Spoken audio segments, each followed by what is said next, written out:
What up, what up, what up? All dressed up and nowhere to go. Hi guys, Legendary Talks, episode 71. Very excited. Yes, I'm wearing an LV eye patch. I have Gabriel Held, a kind of vintage clothing aficionado and avid vintage collector. So I'm all dressed up for him. Hey Frank, I have my LV eye patch on, my Gucci gloves. How you guys doing? What's up guys? Chandra, Erica. We have Gabriel Held on tonight. Actually, I'm not sure he knows how to join now that I think about it. We'll find out in a moment. How's everyone feeling today? Hey Sydney. Oh, Chandra and Sydney are together. I know you guys are together. So we have Gabriel Held, who is just a really unique, interesting guy. He is an avid fashion knowledge, and his Instagram is amazing. And I can't wait to talk to him about all things style, vintage clothing. He just texted me he's ready. Let me request him because I don't think he knows how to do this.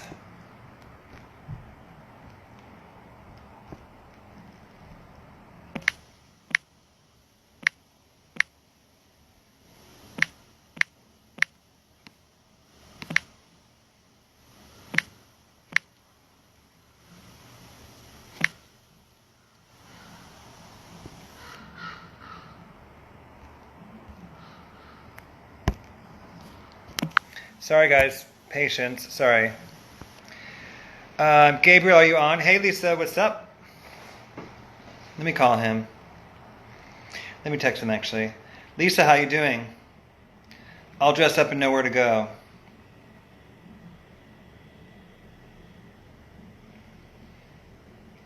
What's up guys? I don't think he knows how to join actually.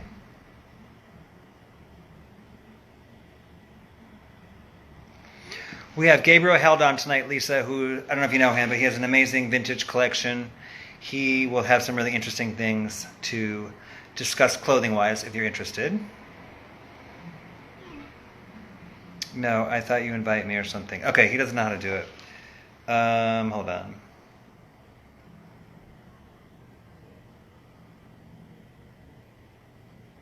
What's everyone drinking today?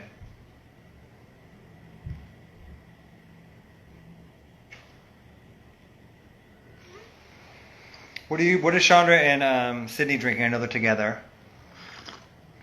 Hey, Sarah.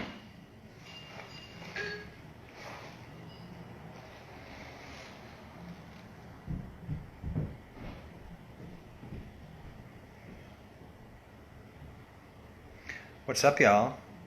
Hold on. He's having trouble joining. Frank, what's going on in Costa Rica?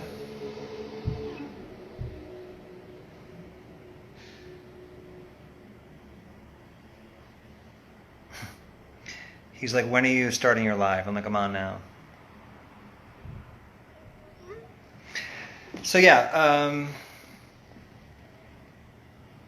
Sydney had a nice happy hour. What's going on in New York City? Frank's on the beach, amazing. LA was a beautiful day today. New York is hot, I've heard. What's going on in New York, guys? I miss it. Whew. Also, this jacket is hot. But for the full look, you know. My LV eye patch. It sucks, NY. Why does NY suck, Megan?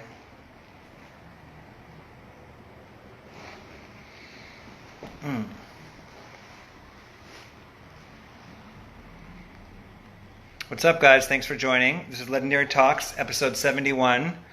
We are waiting for Gabriel Held, an amazing kind of style person. Knows all things style.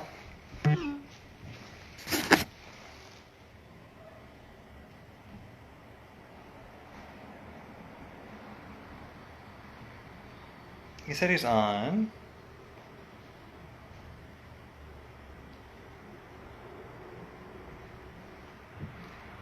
There he is, okay. We got it.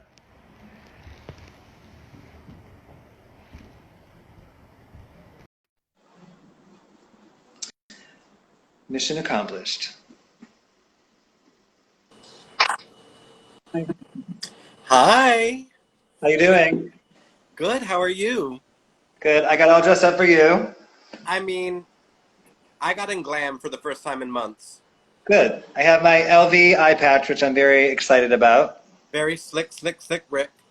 Slick Rick and Madonna, Madam X, right? Very both. Two icons. A third. Three Um, icons.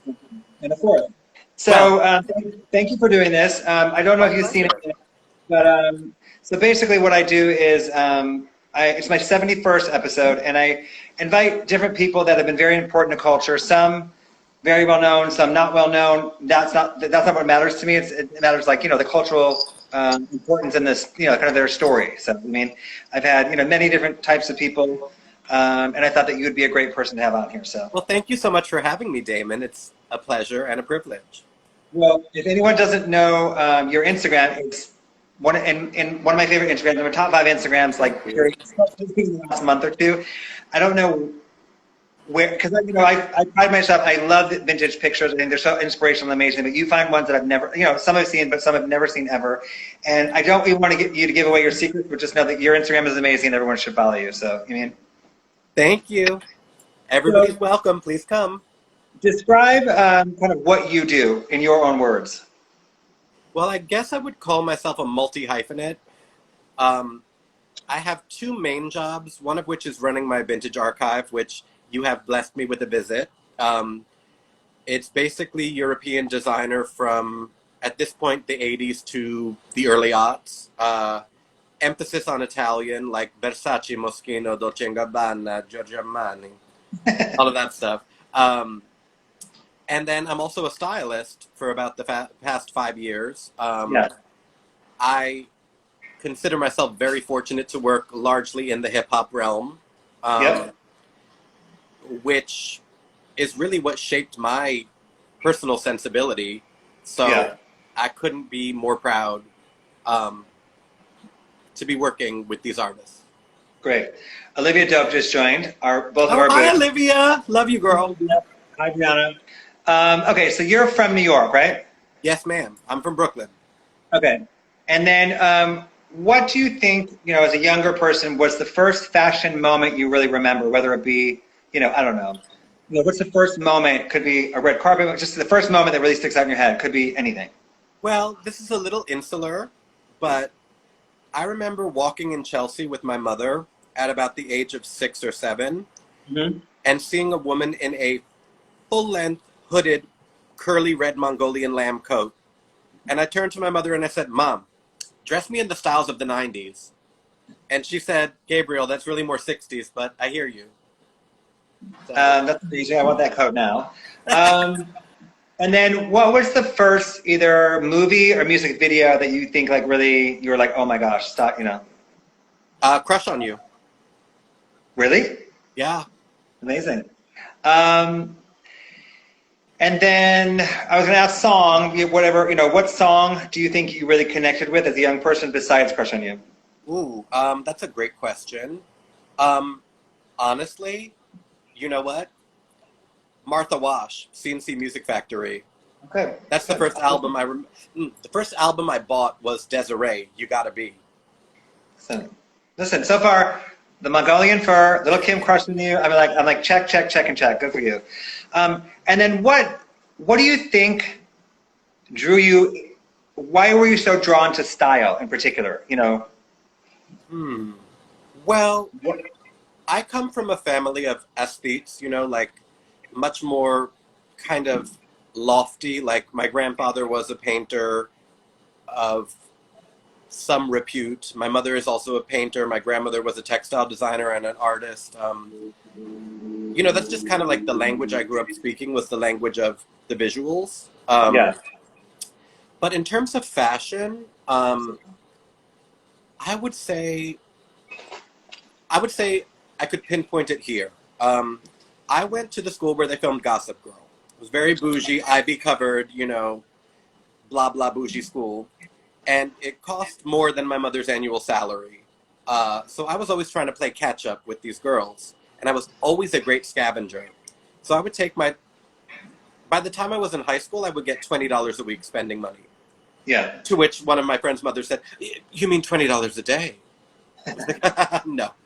I would take it to the thrift store. I would find either like a Vuitton or a pair of Miu Miu shoes or whatever, mark it up 3,000%, sell it back to the girls at school. Oh, wow. So that was one way, and maybe the only way in which I was able to kind of like keep up with the Joneses, so to speak. Interesting. That's actually kind of hustling. That's very hustling of you. And who or what was, do you think, your major influence kind of like in those teenage years? Could be a family member, a style icon. Who's like kind of the most influential person? I would say actually, so while I went to that school that was so bourgeois, it was a 180 from my home environment and the neighborhoods that I was growing up in with, divorced parents, one of which lived in Williamsburg, which nobody really wanted to live in. You remember, Damon, like in the 90s? People weren't going there even for clubs until like the early 2000s. And it was not just Williamsburg, it was the South Side, which used to be known as Los Sures, because it was like 100% Dominican Puerto Rican. And then my father lived in Crown Heights on Eastern Parkway, in the building where they filmed Can You Live With This, Love and Need for Life? So it was just all the girls around that I would ride like the public bus with or see at the salon getting our nails done or whatever. Like, it was that kind of contingency of like super glamorous, but I don't want to say urban, but street. I like to say street style. Street style, precisely. So I've said for years, when I first moved to New York in the 90s, I started going to Harlem kind of immediately upon my, based on my arrival to New York. And Harlem to me has always been a fashion show from the very first time I got there. Walking down 125th, that's the best fashion show I've ever seen in my whole life. So, I think that there is, it's a really great place to just go and see, and I love it. So similar to that, For me, it wasn't Harlem; it was Fulton Mall.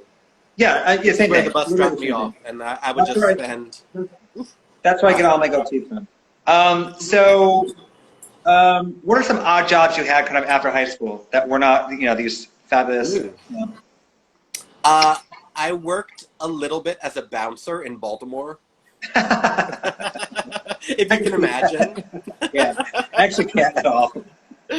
I did the door at like some dive bars in Baltimore where I went to college.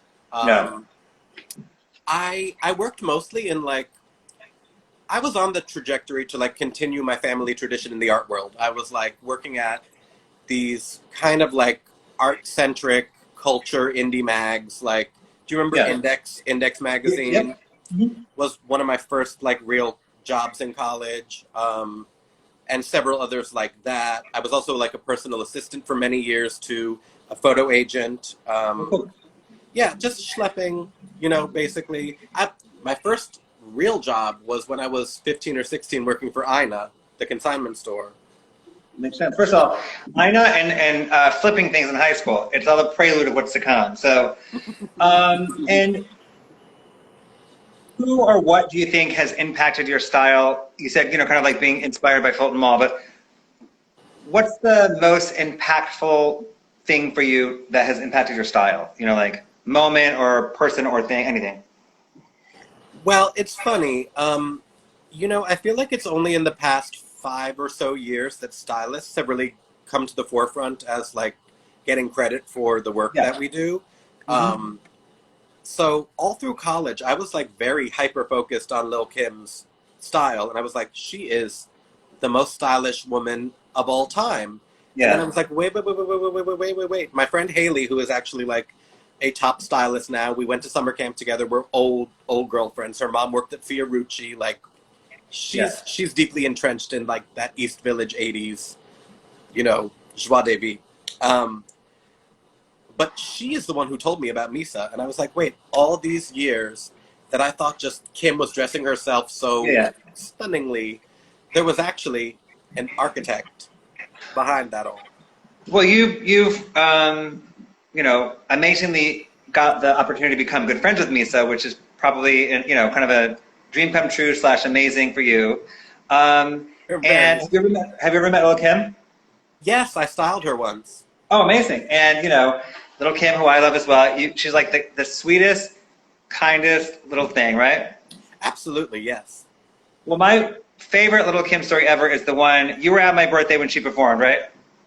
I wasn't at that one. I was at the Foxy one. Okay. So we had to go in a spaceship together, and I had to tell her, the whole time we knew what we were doing, but I was adamant about make sure she knows, tell her weeks in advance. I don't want her showing up to the party saying what's going on. Of course, she didn't know. So to tell her that her and I were going to be in a spaceship together that gets wheeled through the party, I'm coming out, and then she's coming out. And I have a photo of me telling her, and I thought she was going to be like, no. I've seen the photo. Yeah, I thought she was like, no way. And she's like, awesome, yeah. So that's just who she is, so. So speaking of Misa, there's a remix, a documentary called The Remix. What's the other part of it? The Remix? Hip Hop times fashion. Hip Hop X. So I highly suggest everybody see it. It's an amazing documentary. Whether you like style, clothes or style or not, it's just an amazing documentary about somebody that is been behind the scenes and so important to so many things and kind of getting her roses while she's, in her prime still. And I think that documentary is such a great, first of all, I know every single person in it. I know every single person well. When you pop up, so you're in it. Explain maybe how that happened and what that experience was like for you. Well, it's so interesting. Like, as soon as I knew that Misa was responsible for all these looks that really just shaped my eye, yep. I started really like poking and prodding at her on Instagram. I was just like posting a lot of her old work, like the deep cuts that other people maybe, not just the one tit out Lil Kim 99 BMAs look, but some of the deeper cuts. It's amazing still. No shade to that, Oh, it's perhaps the most iconic BMAs look of all time. I think so too. But yeah, I just really started doing my research. Like, as you touched on earlier, I live to like dig up these little gems of photo research for my Instagram and just for my personal pleasure. Yep. So I really started to dig in to the legacy of Misa.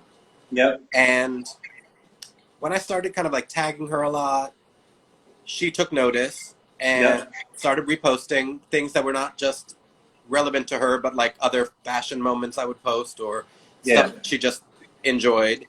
And then we started to work together a little bit. Like, amazing. I was just going back through all of my Instagram posts from the very beginning, just to make sure like that I still agree with everything I've ever posted. Because we're in quarantine, we got some time apparently. Okay. Nothing but time. So we kind of got in touch through Instagram over 5 years ago, and I had been kind of like scratching and clawing for 5 years after going to art school, graduating like at the top of my class, having all the right references and resume and all that blah blah. I applied for over 200 jobs to answer a phone at a gallery. I didn't get a single interview. Yeah. It was just not the universe's plan for me. Yep. But of course, sometimes it takes us a while to understand that our agenda is not necessarily the agenda that God has for us. Mm-hmm. So that was about a turning point for me. Around like when I was about to turn 30, and Misa was like, "I'd like to come over. I'd like to see what you have." And we were working on a Keisha Cole video, who was also like a major influence on me. And she came when I had like 2 rusty garment racks and like a coffee can full of loose earrings. My showroom was not what it is today. But she came to Brooklyn. Yeah. She came. She was in full look, of course. She had the grills, Chanel pearls, a burgundy fox vest, over just like a little jean and like a thigh-high boot and a black sweater. But she was in full geesh. And of course, my neurotic Jewish New Yorker ass was like walking her to the door and like, okay, but I just like hope we can do stuff together in the future. And like she was like, you need to calm down. I see you. Okay? Oh. And once I see you for good. No. And it really gave me the confidence to actually like invest in my business, really commit to this like thing I'd been doing on the side my whole life of like collecting clothing and archiving stuff. And I was like, shit, if Misa Hilton fucks with me, then go for it. You're right. It's the queen of, so. What's the first designer piece you ever bought with your own money? Ooh, I can tell you that for sure. Remember Canal Jeans? Yep. So it was for the first day of school in 6th grade. I bought a Todd Oldham jeans, TO2, like the ready-to-wear label. It was like a Western shirt with kind of a space-time Missoni-esque pattern, and also like a mint green terry cloth bucket hat, and a pair of Gen X jeans, bell bottoms in like beige linen. I forgot about Gen X, right? Yeah, you can't find anything about them online. It's like they never existed. And I went to my only friend when I was in 6th grade, and I was like, so yay or nay? And she was like, oh, definitely gay. I was like, that's not what I asked, but thank you. That's so funny. Yay or nay? She's like, gay. That's hilarious. And then, why do you think you started kind of a vintage kind of showroom, a vintage, archival? Well, as we discussed earlier, like compulsive shopping and collecting was this way that I could kind of like in one faction be on the level with like all these affluent girls I grew up around. Yeah.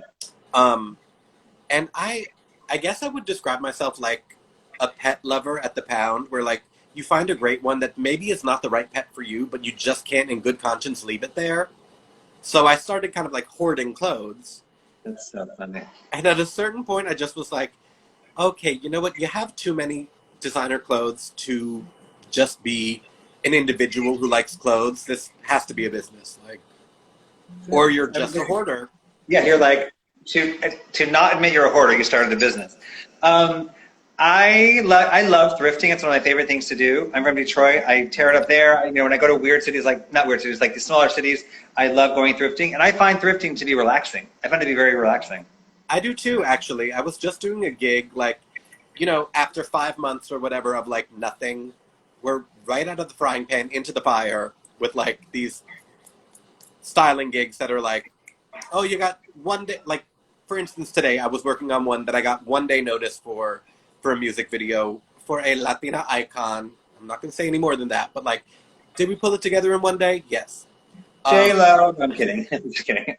But first, I was doing this gig last week where typically I come so over-prepared with like racks and racks and racks of stuff. This one I did as well, yet there were multiple points during the day where they were like, you know what, we need X, Y, and Z. And by the grace of God, we were shooting in Chelsea at the Gramercy Theater. Of course, like shut down, social distance, the whole bit. But like, it was a pre-tape for a festival. And I just was like, okay, you know what? One of my favorite Goodwills is down the street. There's a Good Housing Works. There's the Opera Thrift Shop. And there's the Gramercy Thrift that I ended up walking into. Child, I found several Pucci pieces, an Alaya, a Cavalli, a Norma Kamali OMO, all for less than $200. First of all, you basically took a break on your shoot to go shopping for yourself. That's the truth. So you were listening, okay? I'm like, the jig is up, okay? The jig is up. It's fair enough. I styled years ago when I was younger, and although I did like it, I did not love it. It wasn't something that I found myself being able to be as creative as I wanted to be. And so, my heart was never in it. I would say I cared too much how I looked, as opposed to, how the person looked. That's the truth. And also, unless it was a Kelis or something like that, someone I really connected with, and we could do these amazing things, I did not enjoy it. It wasn't creative. My eye patch is acting up. Hold on, sorry.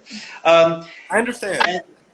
So, for styling for me, just never did it. It never fulfilled me, but I knew what I was doing. I was also young. I was probably 21, 22, 23 around those ages. And, it was one of the many jobs I had. And, to this day, people say that I'm an amazing stylist. I'm like, I haven't styled something in over 10 years, I don't think. Maybe I have, I don't know. I do it. Except for yourself every day. Yes, although. But my thing is, I'll style if, like, it's an amazing situation, but in general, I'm like, I don't think I've styled in 10 years, actually.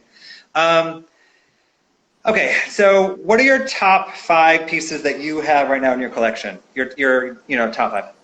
Hmm. I would say there are some major Gautier runway pieces that will always be dear to my heart. I have Mine like too. a dress from the 1996 spring collection that is like soleil mesh on the top, and then it has long, long ombre dyed fringe. That's one. The Dior Rasta collection, like growing up, I'm going to sidebar for a second and say that part of what shaped this whole thing for me was like, one, I had a mother who grew up uh, just kind of like a gangster in New York, just like dirt poor, grimy, like she was living in the South Bronx in Hunts Point in the 70s, bitch. Like, she, I get it from my mama. But Yep. on the other hand, my father is from Poland, and he was obsessed with kind of the African American diaspora. And he came to this country on a grant from Polish like radio to be a hip hop DJ. So interesting. Oh yes, and we grew up with like a subscription to Vibe and The Source and Double XL, like very problematic in hindsight, but As a Jewish also, family, like well, I mean, like my family experienced a lot of, the terrible side effects of the Holocaust, such as murder and death and stuff. So I see how my father kind of correlated the experience of being a Jew in Warsaw, where World War II like really popped off, with the whole African American diaspora. Do I agree that that's a great correlation? Maybe not, but I understand why he felt that way. yeah. Um, he didn't even know he was Jewish till he was 18 because his parents were like too dangerous. They Yes. made it through and they were like, no, no. Um, I'm so sorry, Damon. What was the question? Your top five pieces in your collection right now. Yeah. Okay, so at the time of my conception, my father was actually a practicing Rastafarian. The family gets more interesting. Like, Oh my God, between my mother and father and my mother's parents, just the four of them, 16 marriages. I'm not going to go too much further, but insanity. Um, that's a Netflix show right there. Your family. so all of like my full looks from the Dior Rasta collection, while they might be problematic in some ways, really were what I coveted when I was like that, lower income girl in high school, and I was seeing these like high fashion representations of like Rasta inspired pieces. Your. Um, I would say um, some of my Stella McCartney Chloe pieces are some of my favorites, like all the banana and pineapple motif, like pieces, like two bananas, bunches on the tits, and then it And says then one "Get your down below, bananas off." right? One down below. I remember. Yeah. Yeah, with Jessica White in the ad campaigns at 18 years old, looking fabulous. Um, and then I guess, I would be so remiss if I did not say all of the runway samples that Todd Oldham gifted to me. Amazing. How did that come Yes. about? Yes. So one of my childhood friends, one of the girls who I was like striving to be on the level with, was the writer, director, actress Lena Dunham. And so, as any 25-year friendship does, ours, we flowed in and out of touch. But at the very beginning of my archive, she had bought a dress off my real janky Etsy, like a Todd Oldham dress, um, not knowing it was coming from me, and I didn't know it was going to her. But when she got it, she called me and was like, "Hey, I'm the one who bought your dress, and we're about to do the last season of Girls, and all I want to wear is vintage Todd Oldham for all our press appearances. Like, I want to just do kind of homage to like our childhood '90s, growing up in New York with like artist parents, and he was Yeah. kind of like the funky designer.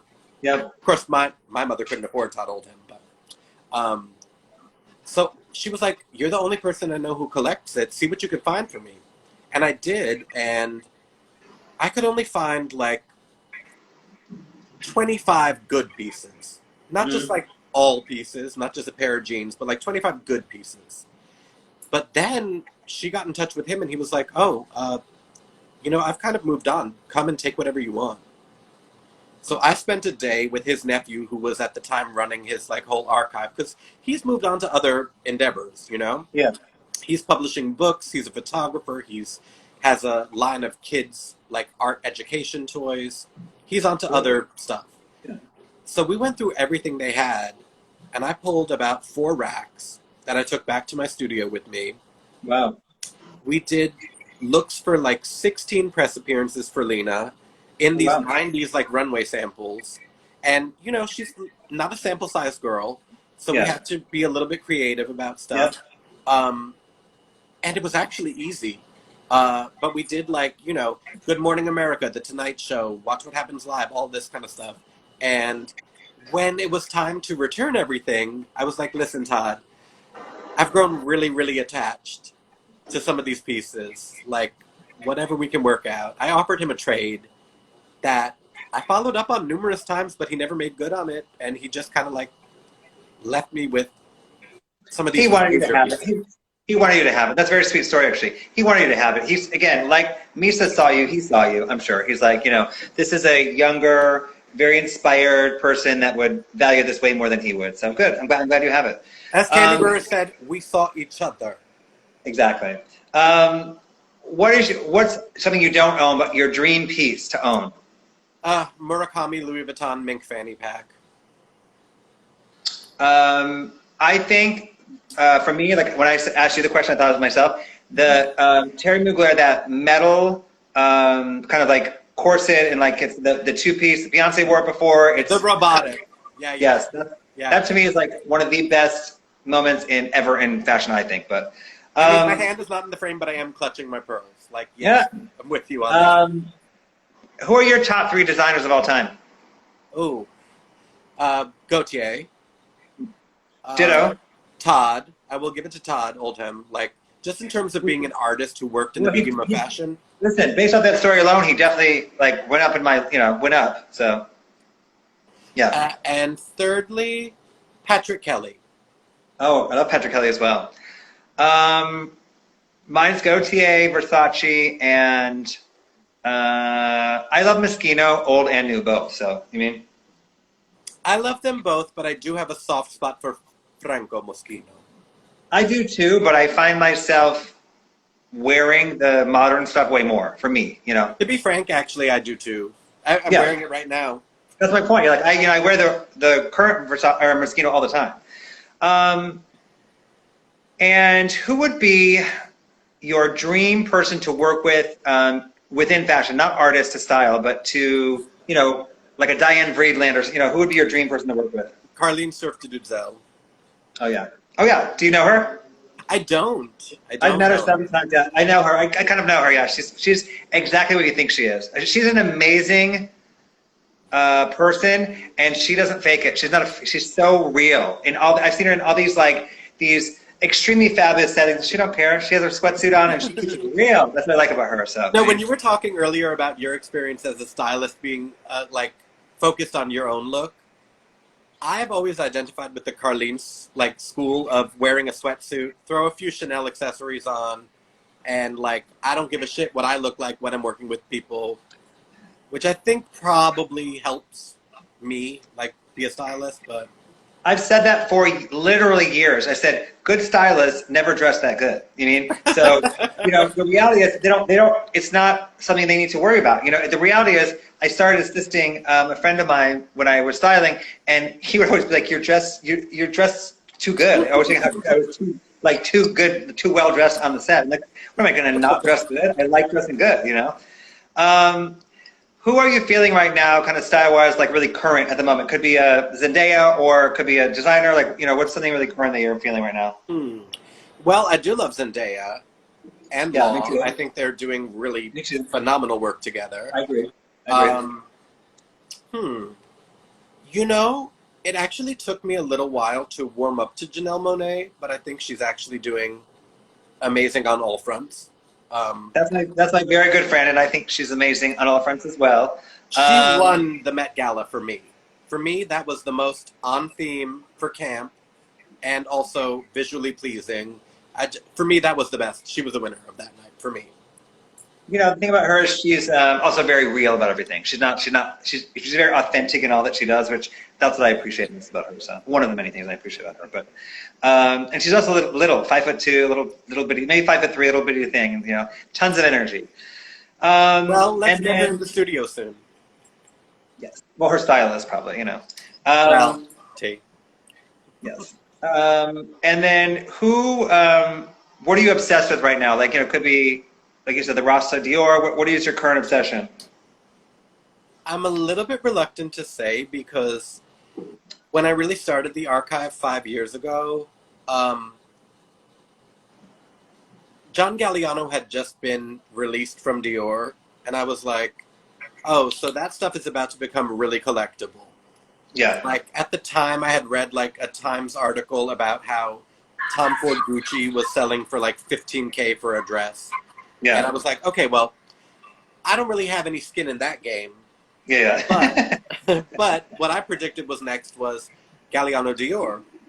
And it was kind of like a little bit déclassé almost at that point to Yep. do like logos and, you know, people like you and me, we always loved logos. It never went out of style, but Ever. I ever, said, look, it's never went out of style, ever. never, never. Uh, and so I started buying up like that Dior Trotter stuff and all the Galliano Dior stuff.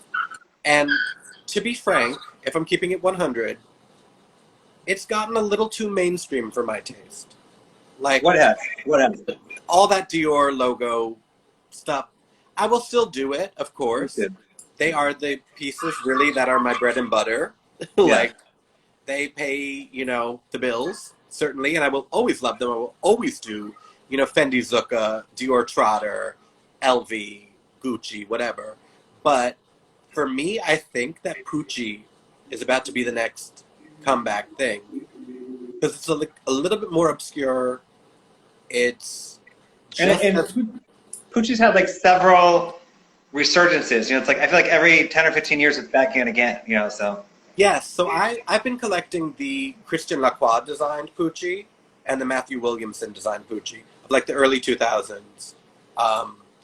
Like the moon boots, the puffer coats, the newsboy caps. Like, it's funny that you say Matthew Williamson because Kelis has probably one of the largest collections of Matthew Williamson, not Pucci, but Matthew Williamson, and it's amazing. Her stuff that she has it just popped in my head that we're talking. She has like racks of his, you know, in that era, the early 2000s, amazing stuff by him. She has an amazing collection, as you can imagine as well, but like Matthew Williamson in particular, she has tons. So. well, I know that he dressed her for the VH1 Vogue Fashion Awards. And exactly what you're talking about. But I'm pretty you know sure what? if I'm correct, he gave her every collection from the whole collection for years. He just gave her the entire, like every season he gave her the whole collection for a good 5 years, I feel like. He did her first wedding dress, her green wedding dress. Iconic. Mm-hmm. Masterful. Stunning. You know, when you came to my studio that one time, you had asked me a different iteration of a question you asked me tonight, like, not what artist do I most want to work with, but I've kept these names in my mouth for like the past 5 years. I'm dying to style Kelis. I'm dying to style Eve. I think they both get credit as fashion icons, but not as much as they deserve. I agree. And you said, oh, well, Kelis will never come to Brooklyn. She'll never come ever. First of all, I've styled both of those ladies. I'm not bragging by any means, but I've styled both of those ladies. I'm just saying. And yeah, you're right. I think someone called Kelis in the 2000s the Black Chloe Sevigny, which I think is kind of a good way to describe her. You know, so, Absolutely, yes. yeah. Like, I would like that. designers, like the reach, the mix of high and low, and yeah, No, she has absolutely. great. She has great style, and natural style. You know, like everyone always says for years, who's Kelis' stylist? I'm like, she ain't got no stylist. You don't need one. You know? Well, us New York girls have that kind of swag. You know. Do you know, did I tell you this? When I was coming home from the PSATs, I actually walked through the milkshake video shoot. They did it at that diner that turned into La Esquina in Williamsburg. And I was like, what's going on here? Let me peek in. And I was like, oh, there's Kelis. Oh, there's Atiba. That's so funny. Well, I like peeked in. Well, you're a curious person. That's what I like about you. You're a very curious person. Atiba was on here last week, I think. Ah, love him. Yeah, Eric Archibald's going to be on next week. Wonderful. Yeah, I feel like icon. I'm in very esteemed company. Yes. And who are you feeling like musically right now? Who's an artist of the current that you're into, not from the 2003? Hard for me. I know it is. To be honest, I mean, I don't want to sound like a joiner, but I really am feeling Meg the Stallion these Yeah, days. I love Meg Thee Stallion. I love her. Love her. She's something about her is unique, different, you know? I'm gonna just say briefly, I'm still waiting to get some pieces back, but that doesn't impact how I feel about her as an artist. She has a lot going on right now. We're gonna give her a little leeway. Absolutely, but these are also from May of 2019. So Got it. I didn't meet her, but I was at Puff Daddy's 50th birthday party in December, and she came. It was a very small VIP room. She came in, and I was like, "Oh my God, it's Meg Thee Stallion!" And she came next to me and was standing there, and she wasn't saying anything. I'm like, "Whatever." She's not talking. I'm minding my business.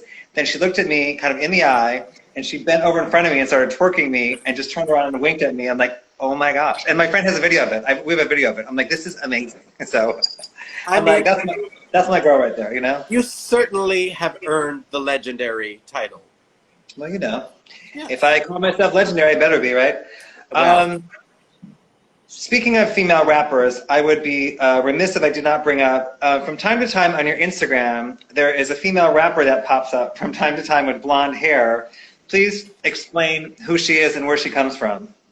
oh my God. Well, she goes by several names. Okay, I just want to get it on the record that when she's R&B, she's Miss Sierra Mist, got it.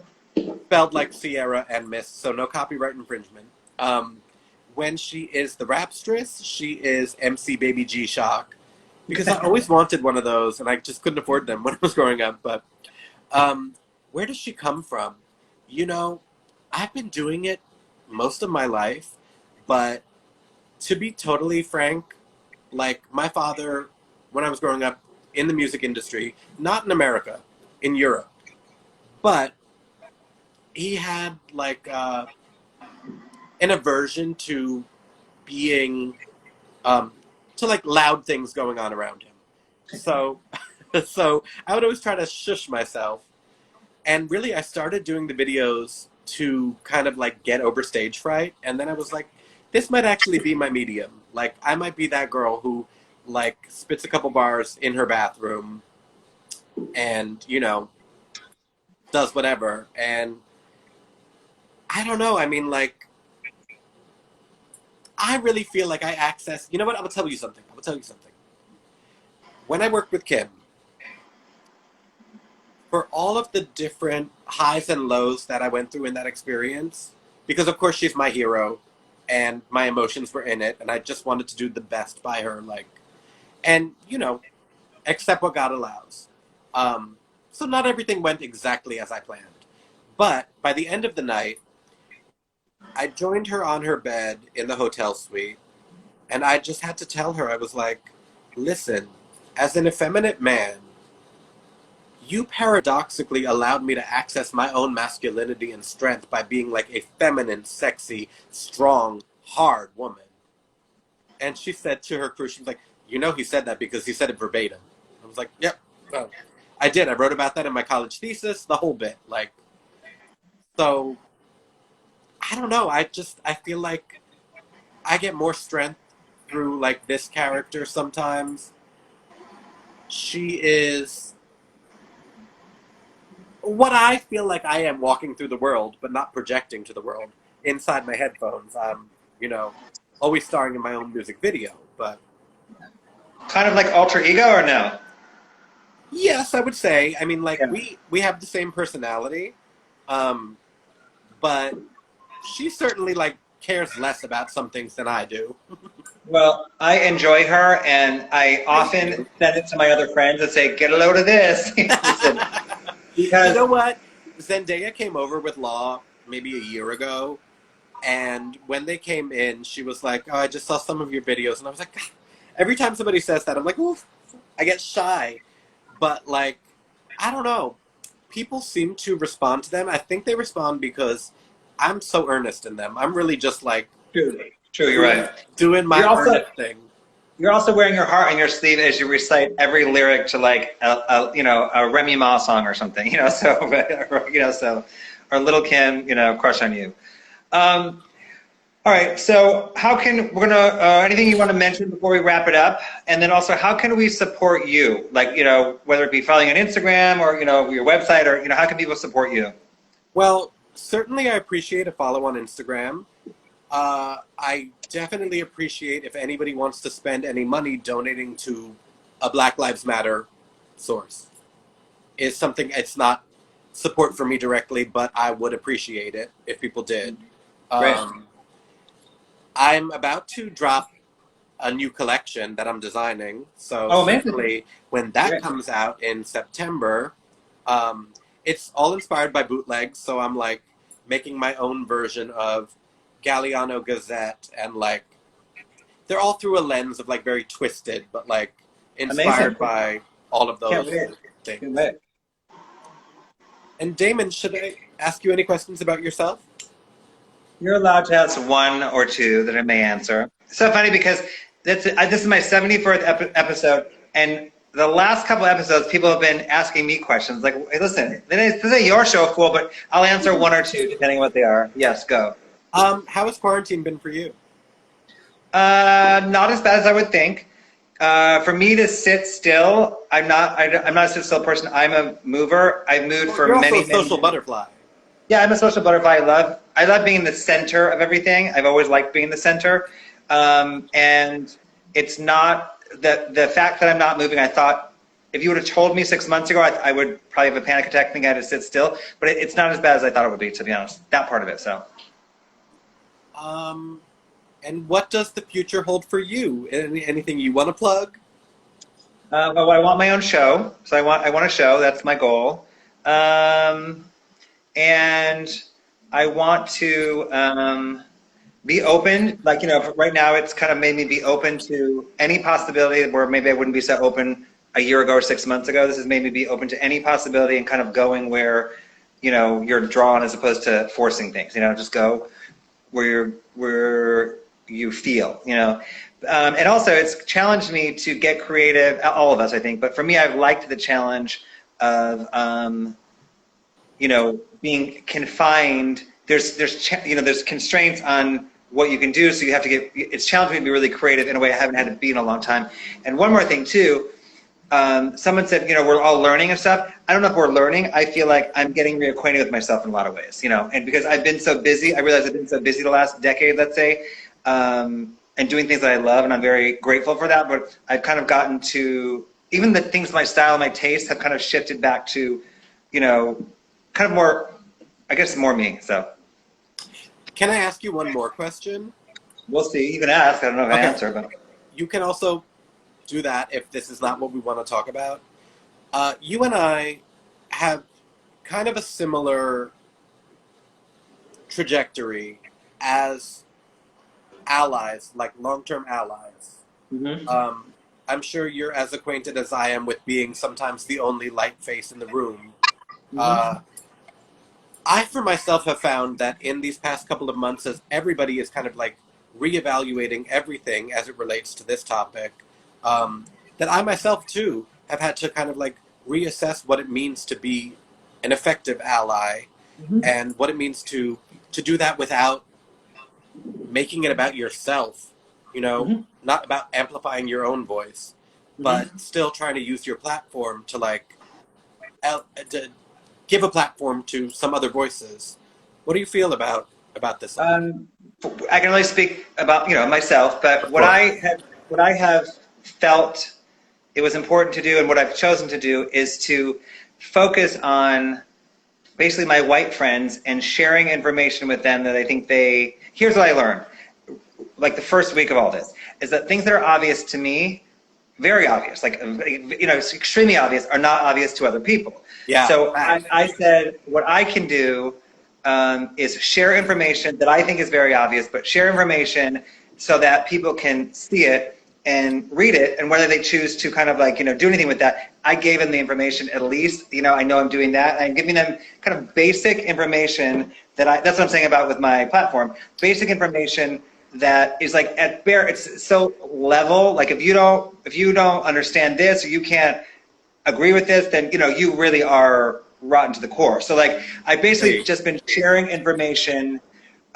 basic information, so that people can have this information. Basically, things like why Black Lives Matter versus All Lives Matter, things like that. Really basic things. Things that, like I said, just sharing. My whole focus has been to share. So absolutely, yes. Just be a channel for this. And also, sorry to cut you off. And I don't think you can make it too advanced. I'm trying to make it basic on purpose. It can't be too advanced. So I don't want to go over people's heads. I want it to be pretty basic, so they literally have no way of not understanding it. See what I'm saying? It's like so. You have to put it in the simplest terms sometimes. Some people have never thought about this before, Yep. And I know that, I don't judge people that didn't know, that are curious about knowing. I judge people, to be honest, for me personally, something that really affected me, and maybe you can, maybe you feel the same way. How much time do we have left? We have a couple minutes left. No, because after 1 hour it hangs up. Obviously it was very heavy for me, which I'm sure was for you. But for me, something that really stood out as something that bothered me was people that I know well that were silent. That really, really, really, really bothered me. And I noticed it immediately, and I didn't forget, and I probably won't forget ever. And people that were silent to me was extremely hurtful and maybe angry. So I agree. I unfollowed so many people, even people who were posting the perfunctory like black square for Blackout Tuesday. I was like, okay, if you do that and you go right back to posting your acai bowl the next day or selfies or whatever, no, like, not that I'm not a hero, but for several months I was only posting things relevant to the situation. Whether it was informational. Listen, I follow you on Instagram. You're going to tell me. I know exactly what you were doing, and you were doing. Here's the thing. What I like about you is you were doing what you could do. I'm doing what I think I can do, and I think that's a big part of it. People can, and I also, another thing too is I have friends that are kind of scared to do anything because they don't know which, they don't want to offend anyone. I keep telling my friends too. Your heart. If you have a good heart, there's really no wrong thing to do right now. So and I also did this too. It's the open a can of worms, but I said, if you can't find something to do during this time, if you have to ask your Black friends, how can I get involved? It's not your Black friend's problem. This is your thing. Find something to do, and if you can't find something to do, I say you're not part of the problem. You are the problem. So right there. So Anyway.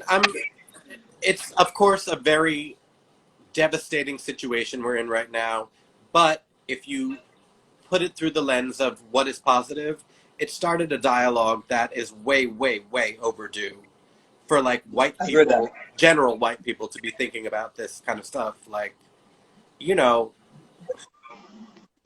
Well, oppression and systematic racism are terms that are currently in our country's vocabulary, which weren't even, those were not common terms 6 months ago. So those are common terms in our vocabulary now, which is a good thing. So, Absolutely. Couldn't agree more. Sometimes you must, like what Tibetan monks do called transmutation, you must meditate on a negative thing until you see what's positive. All of this violence, all of this devastation, the positive thing is that dialogue is happening now. People, who were never really confronted with this issue because it didn't affect them personally, are now thinking about this. Like, I have a whole spectrum of friends, some of which, like myself, have been thinking about this for many years already, some of which, were never really confronted with this, so they never had to think about it, but they are doing self-reflection and educating themselves and conversing, with people and trying to be part of the solution. And I think that is tremendous. I think it's great, and I think it's also one of the upsides of quarantine is like people have had the time to really dig into their own enlightenment. I agree 100%. I think this is the largest civil rights movement that the world will ever see, and we're a part of it. So we need to remember that, and we need to be being proactively anti-racist, all of us. So Amen. Okay, so again, I want to thank you very much for doing this. I think you're such a unique, interesting person. From the minute I met you, I liked you. Same. I think you and I have a similar aesthetic. Everything. Each other. We see each other. I love your Instagram. I mean that wholeheartedly. You know that. Sometimes you post things that I'm blown away. I'm like, I've never seen that picture of Grace Jones or something, and I've seen every photo ever that exists. Something like that, And I just like your taste and your eye, and I like you. But I like you. I think you're a kind, cool, interesting young man/female rapper. So. Right back at you, except for the female rapper part. I will listen. Never say never. Never say never. I appreciate you, and I appreciate you doing this. So thank you so much for having me. Really, okay. I'm in great company, and it's an honor. Great. Love you. Best of luck with everything. I can't wait to support your line. Let me know if you need anything. You too. Okay. Bye-bye. Thank you.